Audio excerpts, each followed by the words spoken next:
Look closely. What do we all have in common? No matter what corner of the world you live in, you need food, water, shelter, and money. Half of every transaction involves money in exchange for goods or services, stocks, a loaf of bread, illegal drugs. You gotta pay for it. We spend much of our lives chasing money to make a living and accomplish our dreams. But it's also an instrument of destruction. Some might say evil, driving criminals to lie, steal, and even murder. The existing banking system extracts enormous value from society, and it is parasitic in nature. Money is a catalyst for the worst and the best of human endeavor. Before civilization, we created currency, fuel for wars, the path to power, champion and enemy of innovation. Money is so integral to our society and our global economy that its true nature remains a mystery to most. This is the story of money, perhaps the end of money as we know it. No matter how fat your bank account or how thin your wallet, to us it's all cold hard cash. There are some who want to kill it. Get rid of it. Burn your dollars, your euros, your yen, and transform every penny you have into ones and zeros. Digital currency. Entrust it to the web and computers spread across the planet. Magic internet money. It's called cryptocurrency. Bitcoin. Invented in secret, it was a gift to the world. It's not just a currency, but it's actually programmable money. A potential curse on bankers. And there's nothing that the big banks or politicians can do to stop it. Breaking every government's grip on money supply. What the internet did for information, Bitcoin is doing for money. Could it be the new gold? No, you have to really stretch your imagination to infer what the intrinsic value of Bitcoin is. Regulators, the Federal Reserve, the banking system, at least understand this is a thing that they have to take seriously. This is going to change the economic culture. Bitcoin could be a microeconomic miracle worker, and it could be a macroeconomic wrecking ball. Is Bitcoin the currency of the future? A godsend for criminals? Or a recipe for financial disaster? If you trust your money just as it is, we have a little story to share.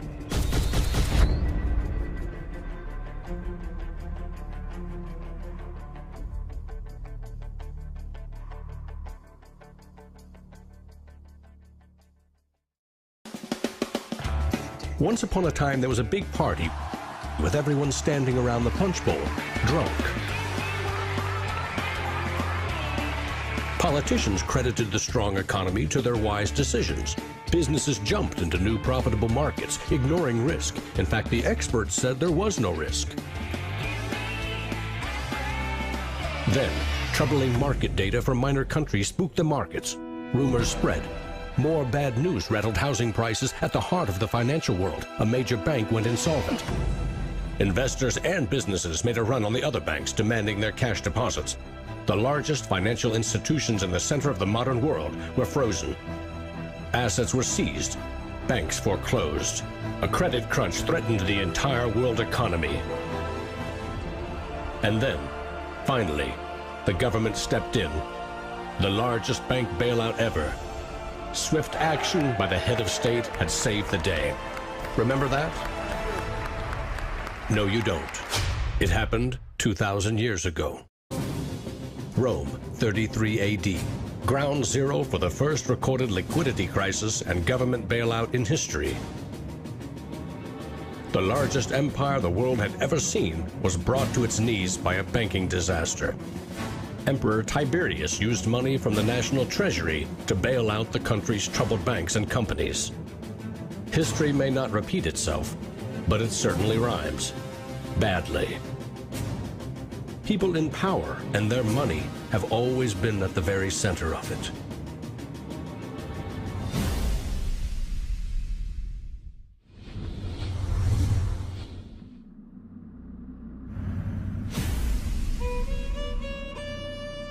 The story of money is as old as civilization itself. When we lived in small tribes, keeping track of debt was easy. You owed somebody a load of firewood. A neighbor owed you a piece of meat. Credits and debits were kept in your head, a mental ledger. Currency is a language that allows us to express transactional value between people. It's technology that's older than the wheel. It's as old as fire. When humans wanted to trade outside their tribe or village, they needed something everyone could agree had value, something scalable. Enter commodity monies. There were many kinds, but each had to embody the same 5 characteristics. A commodity money is relatively scarce, easily recognizable, can be cut into smaller pieces. You can substitute one piece for another of equal value, and you can carry it around without too much trouble. In ancient Rome, it was salt.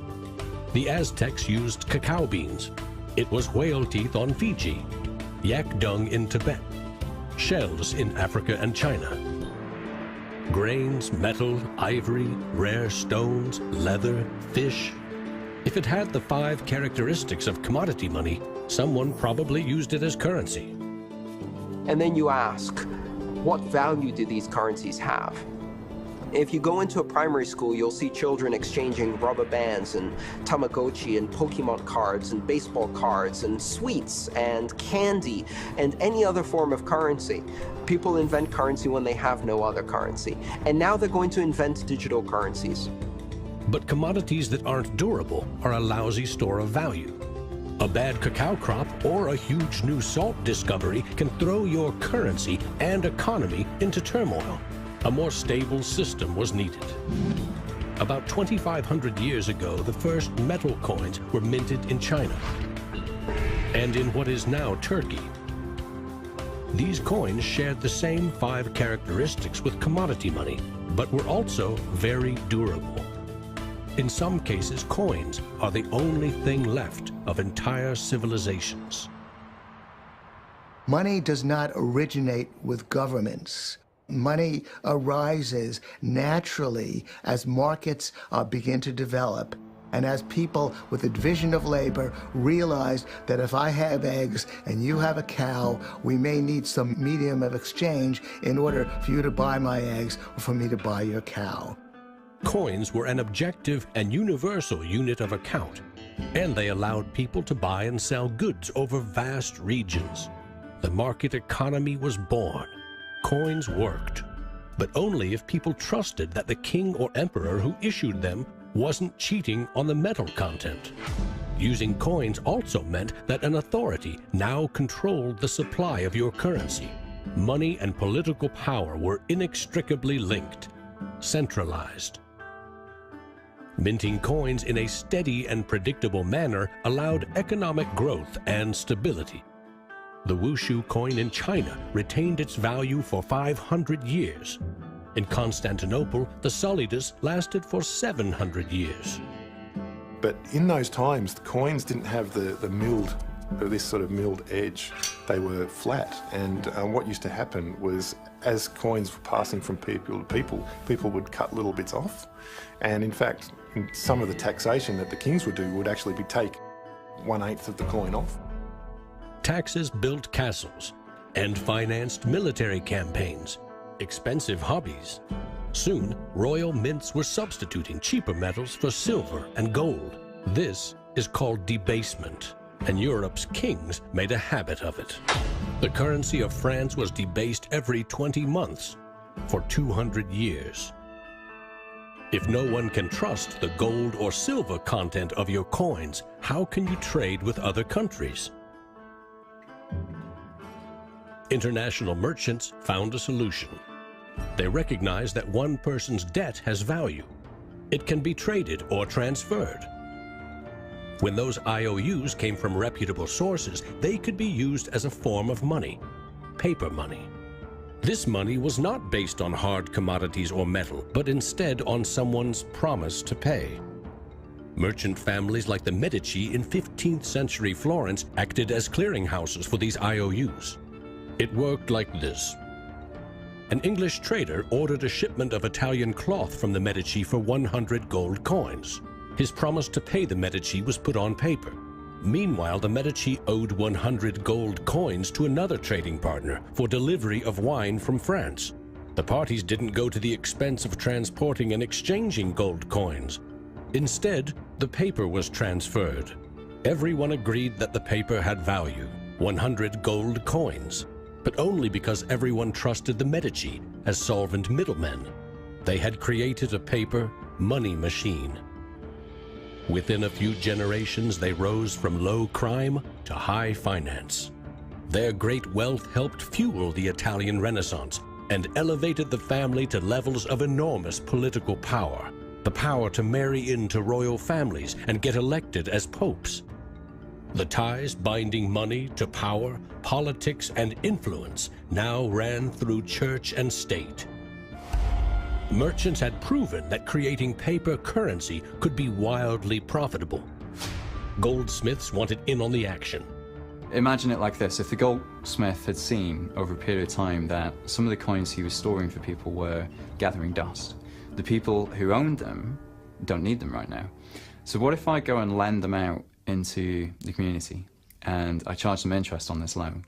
So he starts out lending some of these gold coins, and then later he realizes actually people don't even want the gold coins, they just want the piece of paper that says the gold coins are in the bank and with the goldsmith. So I can now make a loan with these pieces of paper, and whatever I write on a piece of paper, as long as people trust me, they'll trust the paper. And effectively the goldsmiths and the early day bankers, they had literally acquired the power to print money. More and more private paper money from merchants and banks circulated and began to rival the crown's coins.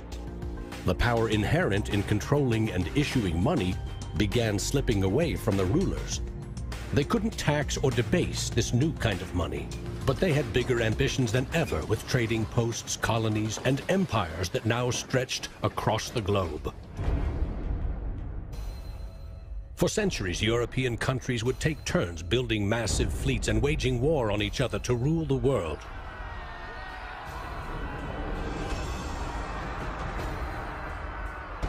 Government wanted to take the people's money in order to finance its wars. That's essentially the history of money. Money and warfare go together. War is expensive. 1 year's income taxes simply aren't enough. Kings and queens had to borrow money against future taxes. They needed a groundbreaking financial innovation: government bonds. The loans came from rich merchant families and goldsmiths, who by now had become powerful financiers and bankers. Sovereign debt and deficit spending had been born.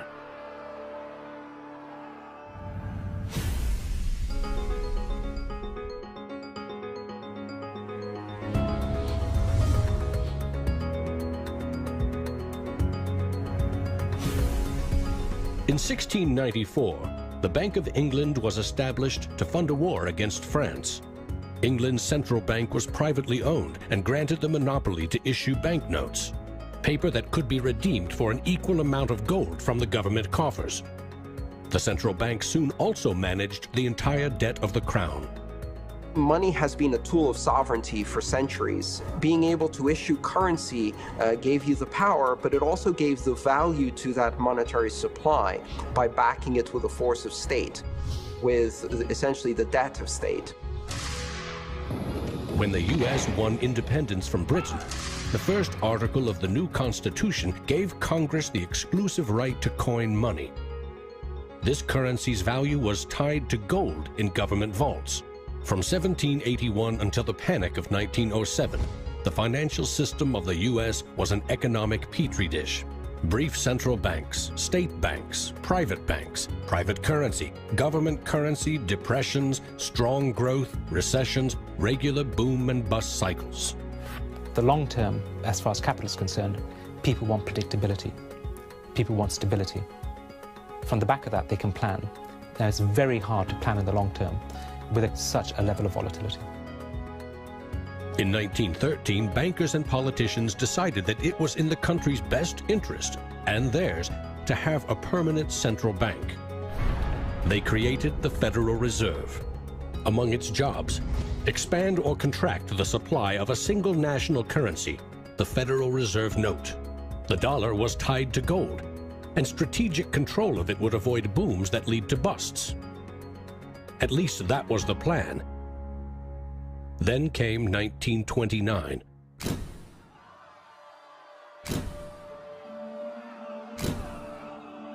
The Great Depression would have a profound effect on monetary policy worldwide.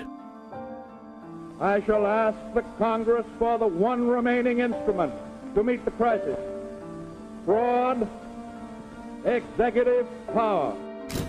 Soon, the Fed had printed nearly all the money it legally could to pump life back into the economy. It needed gold to fire up the mint.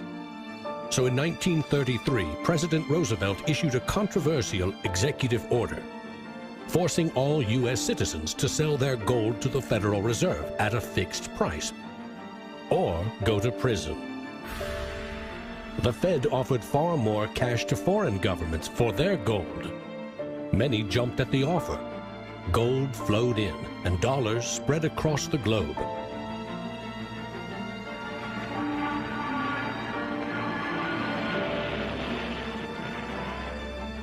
World War II devastated nearly every major economy, except the United States. The military and industrial juggernaut emerged as the global financial superpower. The dollar had become the world's most stable and trusted currency. Other countries pegged their currency to the dollar, which could still be redeemed for gold. In fact, the U.S. owned more than half of the world's gold reserves. In the next few decades, more dollars flowed to foreign countries. Governments began debasing their coins with cheaper metals and printing more of their own currency than they had in gold. The bond between precious metals and paper currency was cracking. This is a 1966 50-cent piece. It was the last coin in regular circulation in Australia to contain silver, and it contains 80% silver. So in 1966, this was 50 cents. Nowadays, it's $8 roughly in silver alone. By 1966, foreign nations had had enough of the U.S. collecting gold and printing cash. And they had more value in dollars than the U.S. had bullion in its vaults. They demanded gold in return for their paper dollars. Arguments about the value of the dollar versus their currency ensued. In 1971, President Nixon settled the matter. He severed United States currency from the gold standard. I have directed Secretary Connally to suspend temporarily the convertibility of the dollar into gold or other reserve assets, except in amounts and conditions determined to be in the interest of monetary stability and in the best interest of the United States. Never again could anyone legally demand U.S. government gold in exchange for paper dollars. For better or worse, the dollar was now backed solely by the full faith and credit of the United States government. The wealthiest nation the world had ever known would bet its future on a single word: trust.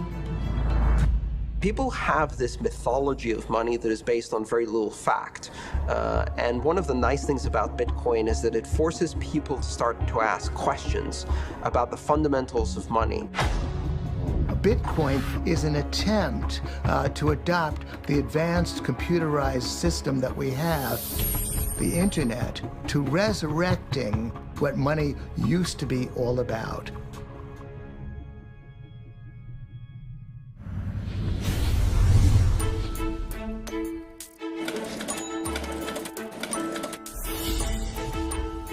I think our dollar policies, our monetary policies, our fiscal policies have absolutely created a nation of debtors. Not just personal debt, not just corporate debt, but government debt. I mean, you have to look at those all together as one big thing. What is the wealth of the nation? Well, the wealth of the nation is a gigantic hole of money that we owe to the rest of the world that is never going to be paid back. Today, the United States pays more than $400 billion in interest to its creditors every year.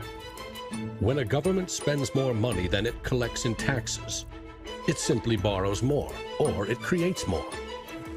At one time, every piece of paper money was backed by gold.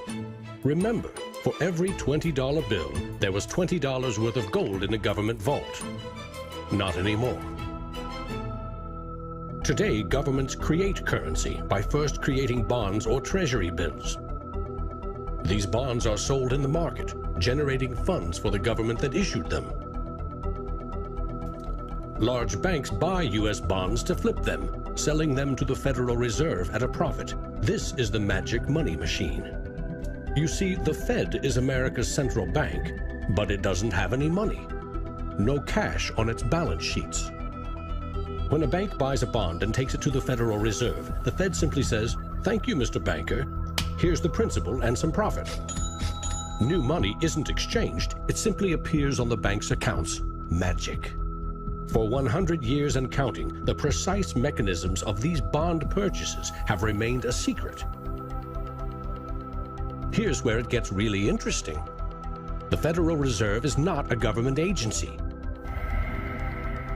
It's a private entity, and its shareholders are banks which earn a dividend. As much as $80 billion per year total are paid out to some of the very same banks that sell the government debt to the Fed. Which banks? Don't even bother asking. That's also a secret. In other words, the magic money machine answers to no one. The Fed also sets the bar for how much interest you pay for a car, home, or business loan.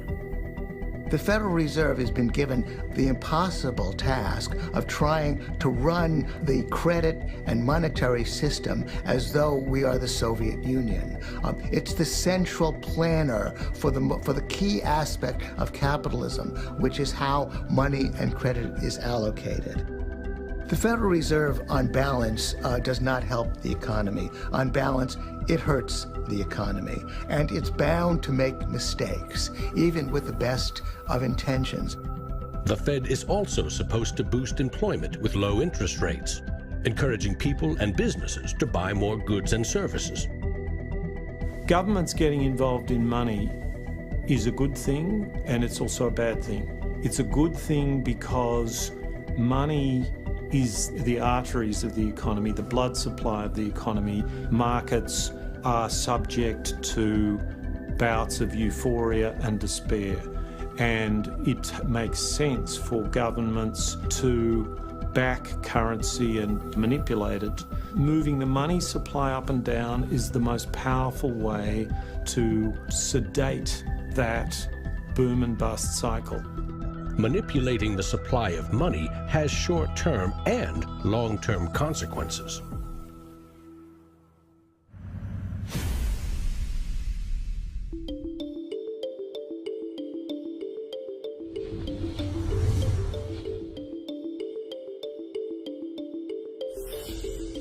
Central banks aim to create new money carefully, strategically, and very, very slowly. Releasing more money into the economy causes prices to rise, ideally by 2% every year. That's supposed to foster economic growth. But 2% inflation means the buying power of one cash dollar in your pocket today will be 98 cents next year, and less nearly every year to come. Since 1913, when the Federal Reserve took over the United States dollar, we've seen that the United States dollar has decreased in value 98%. Inflation is a far higher tax because on your income you pay it just once. If inflation is 2%, you're paying a 2% tax on your net worth every single year, your net worth held in currency. So, what does that mean? If you earned $1 in 1913, you could buy 16 loaves of bread. Today, $1 barely buys you one. That's not a quaint notion of how cheap things used to be. It's proof that the value of your cash is slowly withering away. That $1 invested at 2% in 1913 would now be worth $7.24. More than 600% return versus a near total loss. The US dollar has gone from being worth $1 to now being worth about 4 cents. So that's, 96% of its original value. And it's a direct result of government control. Governments don't create money from thin air all alone. You play a key role in the magic money machine.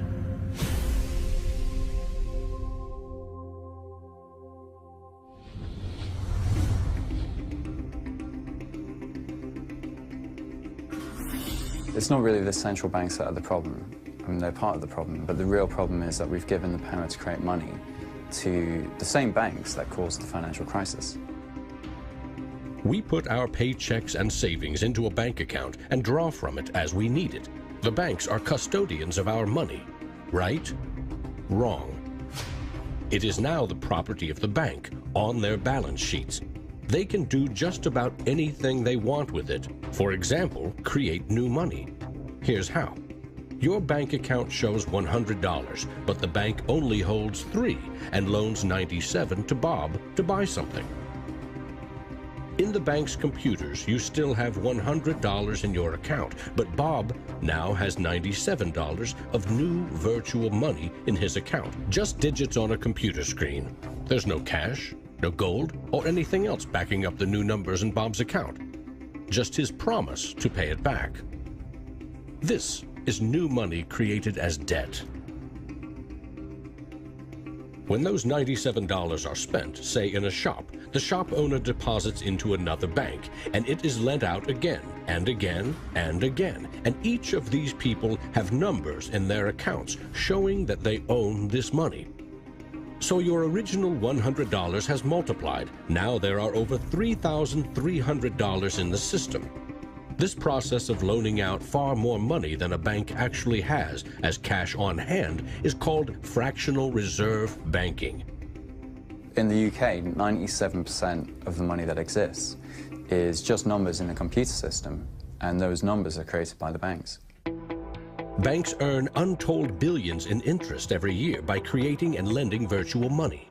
What's more, banks don't even need your deposit to create new money. If they consider someone credit-worthy for a loan, they can put new magic money into his or her account and start charging interest. So reporters talk about Bitcoin as though it's the first digital currency.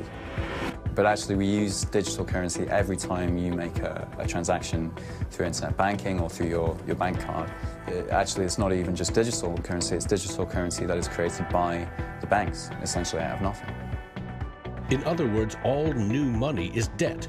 This is the part of money creation that isn't taught in economics class.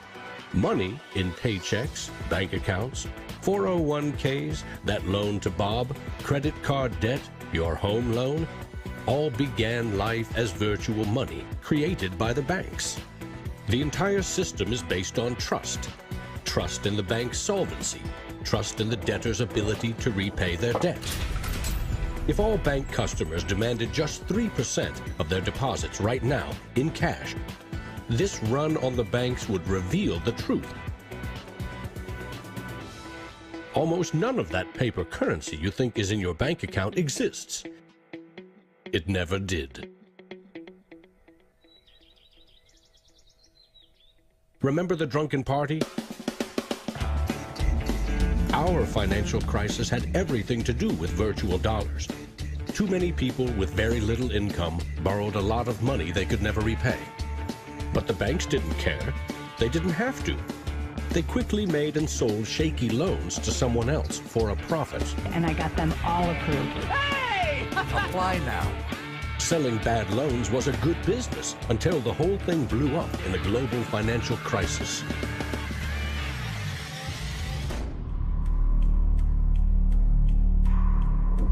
The magic money machine destroyed 30 million real jobs.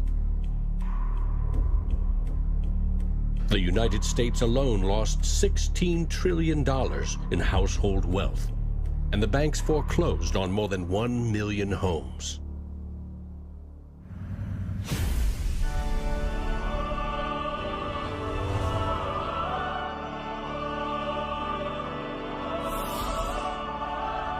Selling subprime loans and betting they will fail may not be sacred, but it is lucrative. As much as 1/4 of our best and brightest are being lured by the siren call of the money machine. Instead of science, engineering, or medicine, they chose a career betting with other people's money. To get rich quick, very rich. And sometimes they take shortcuts. Getting by on a nickel and a dime. Money has a funny way of bringing us down. They say it makes the world go round and around. My ancestors in Greece talked about the corrupting influence of power. And nothing has changed in these 3,000 years. When you give control over massive amounts of money to a few individuals, they will take advantage of that control. Banks today are factoring in fines and money laundering and all the rules that they break into their cost of doing business. JP Morgan is today coming out and saying that Bitcoin is not a legitimate way of doing business. Banks today are tied into a system that is completely rigged to basically harvest money from the entire global economy and pump it into the hands of very few. Don't get consumed by the greed. The existing banking system is cozy, it's captured the regulators, it extracts enormous value from society without delivering anything in return, and it is parasitic in nature. The banks play a very pivotal role in an economy. You look at any successful economy, it has successful banks. There's a very close correlation with banking profits and the economy as a whole. In medieval Europe, a banker who couldn't repay depositors was hanged. Today, that same banker would get bailed out, paid bonuses, and enjoy some tax benefits too.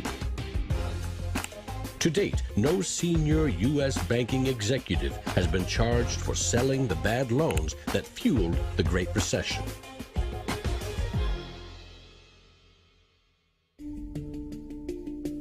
In December 2014, just 6 years after the last banking crisis brought the world to its knees, a congressman snuck a last-minute provision written by Citigroup into a crucial funding bill.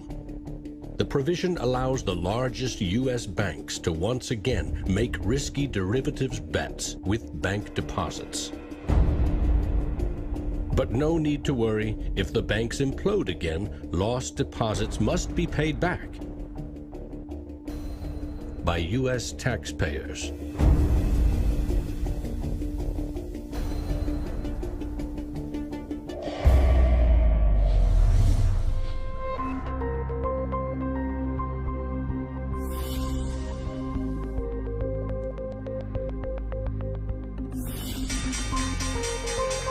Today's financial innovators package assets in ever more complex ways, slicing, dicing, securitizing, always using someone else's money. They sell debt, transfer risks, leverage bets. That's what they call innovation. When you're talking about financial innovation, Bitcoin certainly is a very good example of innovation. But there's also been other innovations that people a bit closer to the world of finance would cite as good examples. An example of that would be the original swaps market. From there moving on to the credit default swap. It is an excellent example of financial innovation, but also if it's used incorrectly, it can create a lot of problems, as we've just seen. History teaches that the most revolutionary and disruptive innovation nearly always comes from the fringe, not from corporate cubicles. True innovators see the world differently. They see the big picture, creating new products and entire systems that lead to new industries. Steve Jobs called them the square cogs in round holes. It's unsurprising that new innovations always come from a niche group of early adopters, because it is inherently very hard for many people to realize the benefits of new technologies. In 2011, most Bitcoin community people were either people from the technology space, the geeks and hackers, or people from the traditional financial industry. There are even some bankers and hedge fund traders using Bitcoinica at that time as well, which was really surprising to me. A radical new idea is often met with skepticism, ridicule, even hostility from those who stand to lose the most from its success. Case in point, the automobile. In the late 19th century, Carl Benz and others built the first cars, contraptions that could threaten the stagecoach and railroad industries. These self-propelled vehicles, or road trains, would certainly scare horses, injure people, and damage roads. Cars, the railroad barons said, were just too dangerous. And to protect us, they used their power to pass a law in 1865. It required every automobile in England to observe a 4-mile-per-hour speed limit and to be operated by a crew of 3, a driver, an engineer, and a flagman. This heroic flagman walked in front of the car to warn fellow citizens of the coming danger. The railroad tycoons, the lawmakers, the self-appointed gatekeepers used regulation to stifle innovation. But they didn't invent the flagman. He's been around for a long time. For centuries, very few could read. Books were copied by hand. The people in control, political and religious leaders, wanted to keep it that way, and they greeted Johann Gutenberg's printing press with licensing laws, publishing bans, taxes. In some parts of the world, printing was a crime punishable by death. After all, they were just protecting us from dangerous ideas. Before the printing press, there were an estimated 30,000 books in all of Europe. 50 years later, there were 10 million. As Gutenberg's invention flourished, the Dark Ages withered. Progress couldn't be stopped. But the flagman never stops trying. His masters set him loose on each of these innovations because they threatened someone's profits, someone's control. But remember, this is a story about money. What if a technological innovation allowed anyone in the world to be their own bank? To create a currency free from taxes and banking fees?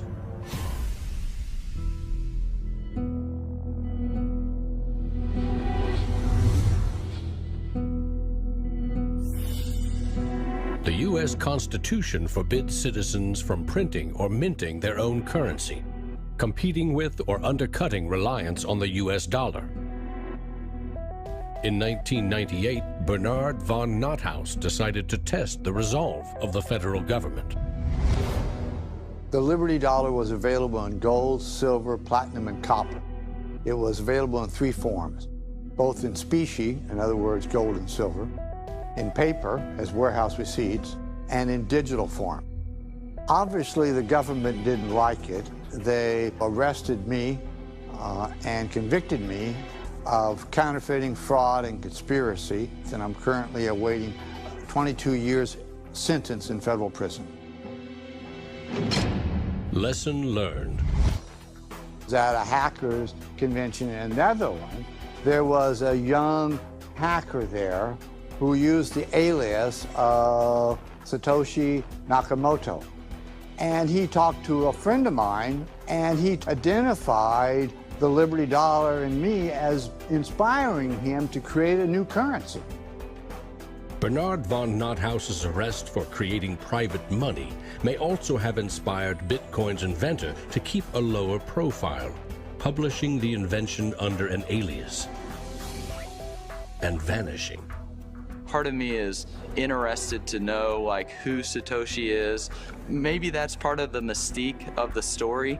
It's completely irrelevant to the functioning of Bitcoin because we have the code to read, but it would be kind of fun to know. Who is Archimedes? Who is Euclid? We don't know. We don't know if Euclid was one person or multiple people. And you know what? It doesn't matter. Euclidean geometry works whether I know who Euclid was or not, whether Euclid was a moral and good person or whether he was a corrupt plutocrat and a bastard. Science and mathematics have essential truth that stands alone, irrespective of its inventors and irrespective of their motives. Well, Bitcoin is a system based on mathematical truths, and these mathematical truths stand alone. We can read the source code in Bitcoin and understand it, and it will be true whether Satoshi Nakamoto is a man, a woman, a collection of individuals, a government agency, or aliens from the future. Bitcoin is digital currency and computer software. Capital B Bitcoin is the shared code that creates a global payment network using computers connected to the internet. Bitcoins are virtual currency, digital money created, stored, and exchanged on that network. But unlike virtual dollars created by a banker, this new currency was created with math by an anonymous inventor. Bitcoin is an open-source software protocol like much of the code supporting the internet and email. Open source means anyone, everyone, can use the protocol. No one person or company can control it. Every change to the software is public, open, and transparent. The code was first developed by Satoshi. Then there were dozens, now hundreds, of programmers constantly collaborating to improve Bitcoin's features and security. So what makes Bitcoin a breakthrough? It tackles an ancient human dilemma and solves a computer science problem. Any shared information or data can be flawed, corrupted. Anything can be faked. How do we know that what we're receiving can be trusted? In our traditional mindset, it's very important to know who is behind this currency because their reputation is significant in knowing that our funds and the true wealth is actually safe. In finance, we rely on trusted third parties like banks, credit card companies, remittance services. They keep track of money as it moves from one account to another, and they charge us handsomely for it.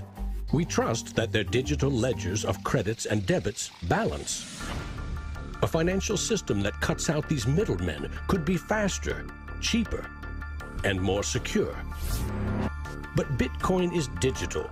Music and movies are easily pirated, copied, stolen. How can a digital currency retain value if anyone can make 1 million copies? The answer is at the core of Satoshi's invention. A Bitcoin is not a file on a computer. It's an entry in the publicly distributed database called the blockchain. Just as the Medici kept a ledger of credits and debits, today's banks record each transaction as a plus and minus in their ledgers. Now we call them databases. Bank accounts are replaced by a digital wallet that you alone control. Bitcoin's ledger is the blockchain, a record of every Bitcoin in existence and every Bitcoin transaction ever made. It always balances because no Bitcoin ever leaves it. When a Bitcoin is sent from one digital wallet to another, what they are really sending is control over that part of the database. Code that is a unique key for the new owner. As the network processes transactions, it constantly synchronizes the one ledger across the global network. Each computer or Bitcoin miner has a complete and identical copy. And because the blockchain is public, it cannot be controlled by any one person or computer. Owners of the Bitcoin mining computers are rewarded with new Bitcoins for processing transactions and keeping the network secure.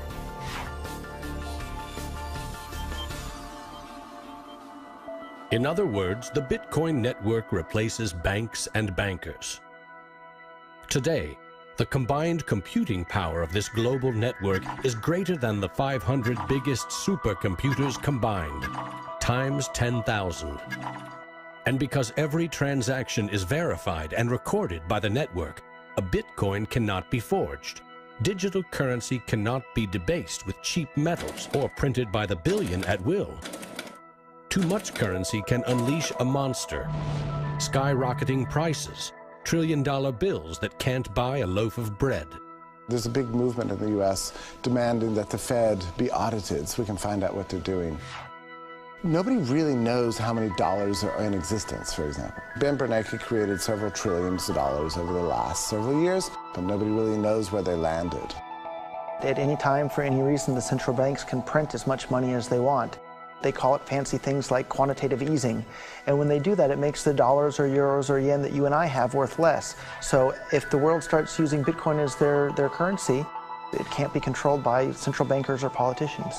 Remember, central banks create money to boost the economy and try to pull it back out before inflation heats up.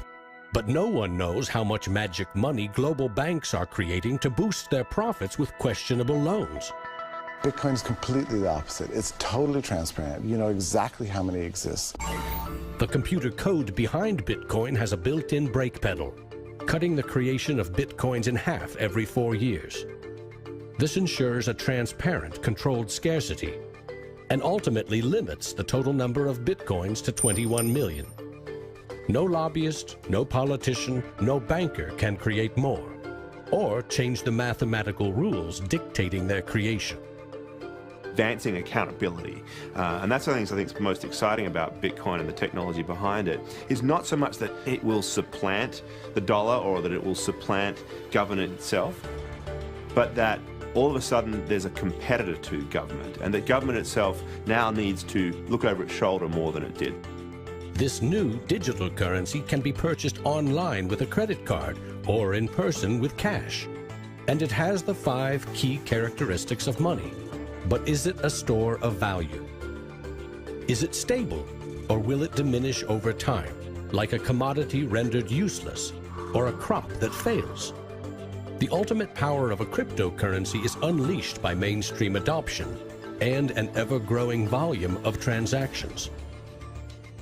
With Bitcoin, the currency has been created much more slowly than other currencies. And the effect of that has been to turn it into what is essentially a speculative asset. If you ask a lot of Bitcoin enthusiasts whether they're spending the currency, they're not. They're sitting on it and waiting for the price to go up. It isn't a currency if you don't use it to pay people.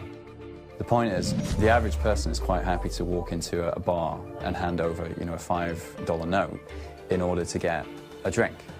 So you've got to realize that most people are happy with the money system they have. If most people are happy with cash, they're in love with plastic. In the US, 2/3 of in-person sales are done with debit or credit cards. That plastic is a 60-year-old technology, created by a middleman, never designed for the internet. Each transaction requires personal data, like your name and address.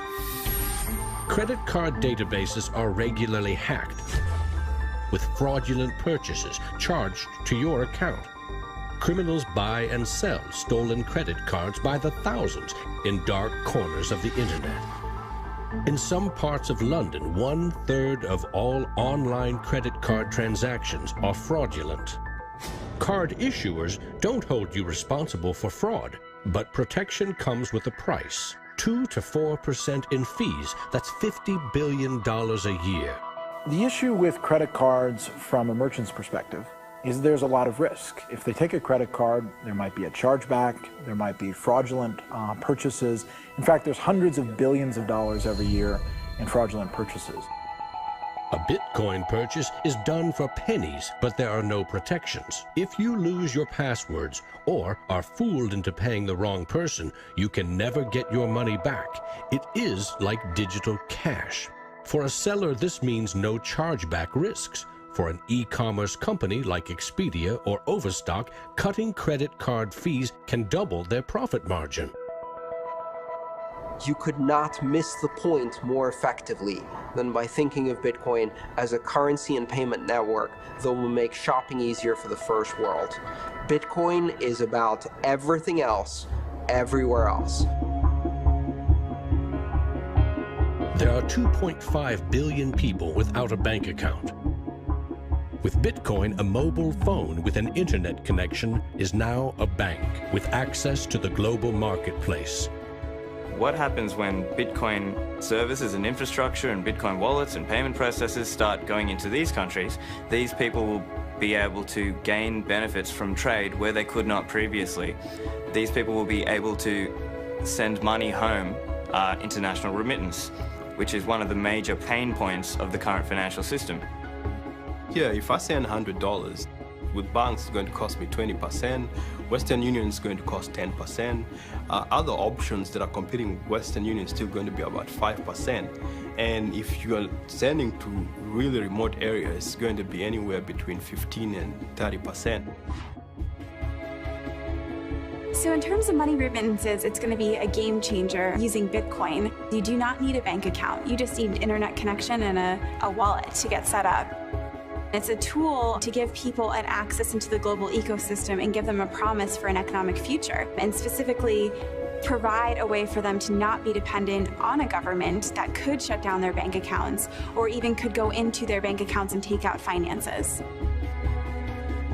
Goldman Sachs came out with a report and they basically looked at if you were to replace all transactions globally, so FX, bank-to-bank transactions, with the Bitcoin protocol, and still charging 1%, mind you, it would save the global economy $200 billion, so not million, $200 billion a year in saved transaction costs, which ultimately goes back into the hands of the consumer. An international wire transfer can take up to 4 days. Yet the internet allows us to instantly and globally share text, pictures, videos, anything digital. Why not money? Money, which we now know only exists as digits in a bank's database. Wouldn't it be great if you could send Bitcoin transactions just simply via a tweet?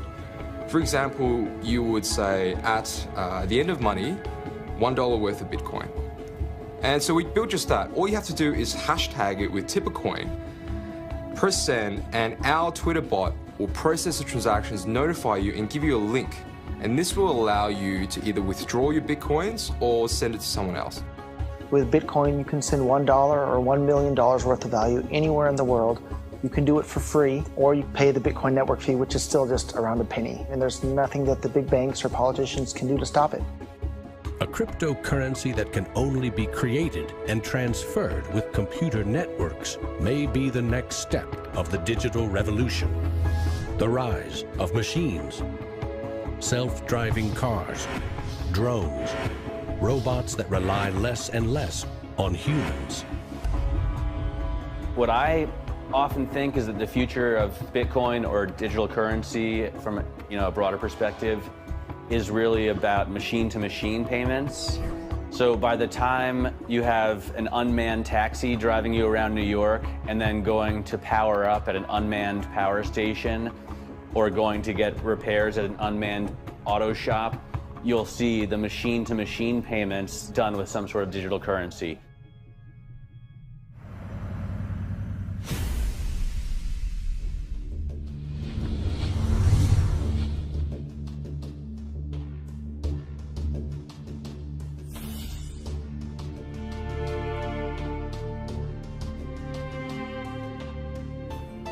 We actually built this world that we live in over the last 200 or 300 years. We've made some mistakes. We've learnt to make things better. The idea that there's some magic key, that if you just sort of stop doing a few things, that there'll be this perfect order that will settle, is a very childish, ideological delusion, in my opinion. But that is not to say that Bitcoin isn't an exciting thing. It's a terrifically exciting thing. But we have to try and engage with it with working minds, not with magical thinking. People are suggesting that it's going to be another world currency, rivaling the dollar or the euro or the yen. I think that's not going to happen. I prefer to trust the banks or the central government compared to the Bitcoin is because someone's accountable. Whereas with the Bitcoin, it's completely deregulated. There's no central control. There's no one held accountable. It is a free float. It's purely demand and supply driven. Mr. Williams? So clearly this is not a currency. Currencies don't behave like this. But what this is a high-risk speculative commodity. So for the entrepreneurs, the bankers, the governments, and everyone else studying and watching Bitcoin, all I have to say is that there will probably be a lot of volatility and an upward trajectory, and to buckle up.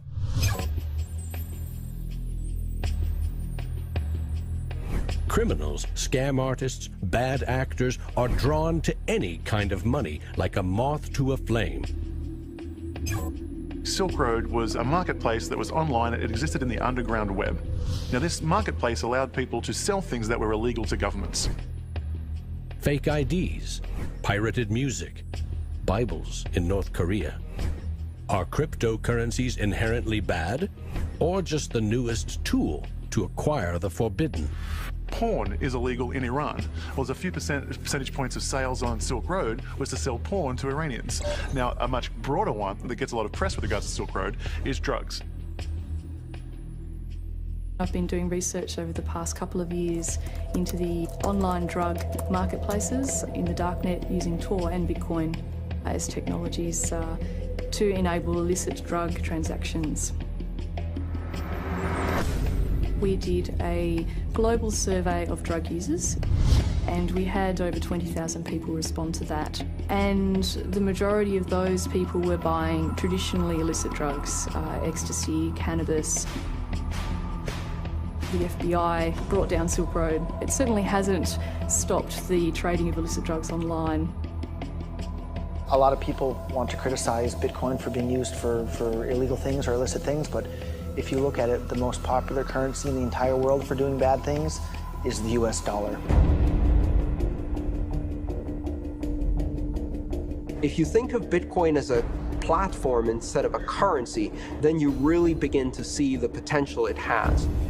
The ledger, which cannot be forged, it cannot be changed, and is universally accepted, is genius. There will be Bitcoin technology forever, and it'll have applications for years to come. Creating a secure global payment system may just be the beginning. Patents, contracts, land titles, proof of ownership can be baked into Bitcoin, securely held in the public ledger.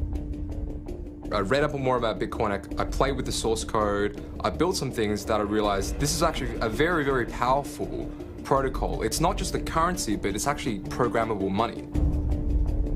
The digital age has fundamentally changed the world. We have embraced digitized music, film, medical records, communications, the internet. The free exchange of information and currency can fuel revolutions, help in a disaster. But our money is shackled to the 20th century, manipulated by governments and banks. The champions of Bitcoin ask us to imagine payments without a middleman, investments without a broker, loans without a bank, insurance without an underwriter, charity without a trustee, escrow without an agent, betting without a bookie, record keeping without an accountant, global, secure, nearly instant, and free. Is it fantasy or the future of money and commerce?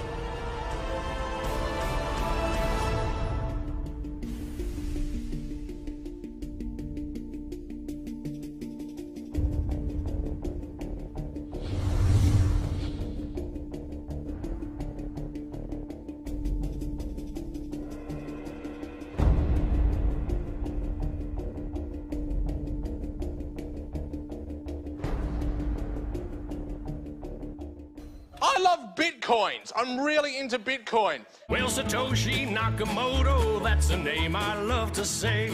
And we don't know much about him, but he came to save the day. If you don't know what a Bitcoin is, right, usually the way people describe it is digital cash. It's money for the internet. Oh, Bitcoin, as you're going into the old blockchain. Oh, Bitcoin, I know you're going to rain, gonna rain. People are like, oh, I love my bank. I'm like, really? You ask a banker, you know what's 2 + 2? He's like, well, I can tell you, but there's a fee.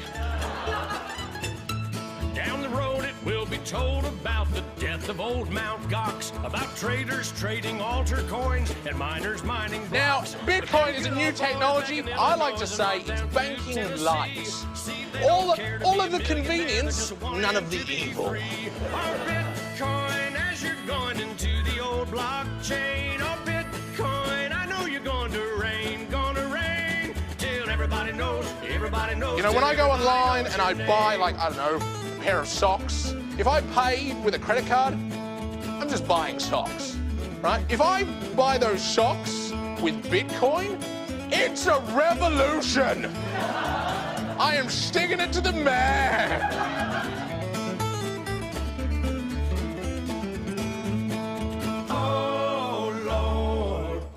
Be some more. There's always people who are not ready to get into the new technology. You know, like when the internet came out, there was people going, nah, I don't think this is going to be popular. then email came out, and people were like, nah, this isn't going to catch on. And now Bitcoin comes out, people are like, I don't think, I'm like, aren't you sick of being wrong? Get on this train, you know?